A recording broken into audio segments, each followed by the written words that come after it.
নজরে বাংলা। আর আজ বাংলার নজর নয়াদিল্লিতে সুপ্রিম কোর্টে, কারণ দেশের শীর্ষ আদালতে আরজিকর মামলা শুনানি আজ খুবই গুরুত্বপূর্ণ।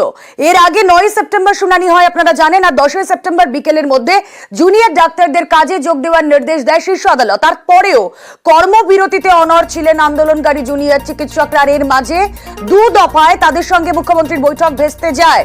অন্যদিকে ধর্ষণ খুনের মামলায় আরজিকরের প্রাক্তন অধ্যক্ষ সন্দীপ ঘোষকে গ্রেফতার করে সিবিআই। টালা থানার অপসারিত ওসি অভিজিৎ মণ্ডলকেও গ্রেফতার করে কেন্দ্রীয় এজেন্সি। আর শেষমেশ গতকাল রাতের দিকে সকলের নজর ছিল, যেখানে মমতা বন্দ্যোপাধ্যায়ের সঙ্গে বৈঠক করেন আন্দোলনকারী জুনিয়র চিকিৎসকরা। কথা বলবো, সহকর্মী মৈত্রেয়ী রয়েছেন সঙ্গে। মৈত্রেয়ী, আজ বাংলার নজর দিল্লিতে, গোটা বাংলার নজর, গোটা দেশের নজর আজ দিল্লিতে।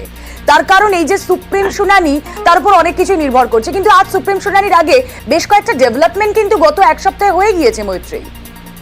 একেবারেই দেখো, আজকের সুপ্রিম শুনানি কিন্তু অত্যন্ত তাৎপর্যপূর্ণ হতে চলেছে। তার কারণ বেশ কয়েকটি ক্ষেত্র রয়েছে। এক, যেখানে সিবিআই এর তদন্তের অগ্রগতি কিছুটা হয়েছে, যেটা দৃশ্যতই দেখা যাচ্ছে। কারণ সিবিআই এই মামলার, অর্থাৎ খুন ও ধর্ষণের মামলায় যদি বলা হয় গ্রেপ্তারি, তার আগে কিন্তু এখনো পর্যন্ত যে গ্রেপ্তারি হয়েছিল, অর্থাৎ প্রাক্তন অধ্যক্ষ সন্দীপ ঘোষের যে গ্রেপ্তারি হয়েছিল, সেটা কিন্তু খুনের মামলায় আগের শুনানির সময় হয়নি।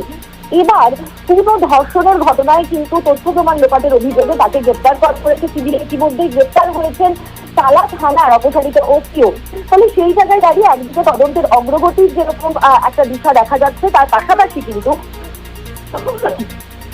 জুনিয়র ডাক্তার তাদের জন্য যে বার্তা দেওয়া হয়েছিল সর্বোচ্চ আদালতের তরফ থেকে, সেই দিকটাও কিন্তু আজকে সর্বোচ্চ আদালতের নজরে আসবে। তার কারণ জুনিয়র ডাক্তাররা সর্বোচ্চ আদালতের তরফ থেকে বলার পরেও কিন্তু জুনিয়র ডাক্তাররা তারা কাজে যোগ দেননি। ফলে সেক্ষেত্রে দাঁড়িয়ে সর্বোচ্চ আদালতের পর্যবেক্ষণ আজকে কি হয় সেটার দিকে আমাদের নজর অবশ্যই থাকবে।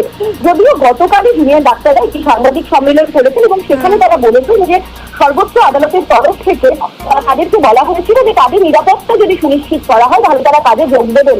ফলে তারা বলছেন যে তারা এখনো নিরাপত্তার অভাব বোধ করছেন। ফলে সেই জায়গায় দাঁড়িয়ে আজকে জুনিয়র ডাক্তারদের তরফ থেকেও তাদের কি বক্তব্য থাকে সেটাও কিন্তু একেবারে মৈত্রী। এবং জুনিয়র ডাক্তাররা আজকে সর্বোচ্চ আদালতের শুনানির দিকেই তারা তাকিয়ে রয়েছেন, তারপরে তারা পরবর্তী সিদ্ধান্ত নেবেন, গতকাল জানিয়ে দিয়েছেন। অন্যদিকে সুপ্রিম শুনানিতে আজ অত্যন্ত গুরুত্বপূর্ণ হতে চলেছে সিবিআই এর স্ট্যাটাস রিপোর্ট। এবং ইতিমধ্যেই বেশ কয়েকটা ডেভেলপমেন্ট হয়ে গিয়েছে আপনারা জানেন। ধর্ষণ খুনে এবার সিবিআই এর জালে সন্দীপ ঘোষ। দেখা যাক শীর্ষ আদালতে কি হয়। এক্সক্লুসিভ আপডেট আপনারা পাবেন শুধুমাত্র নিউজ 18 বাংলায়।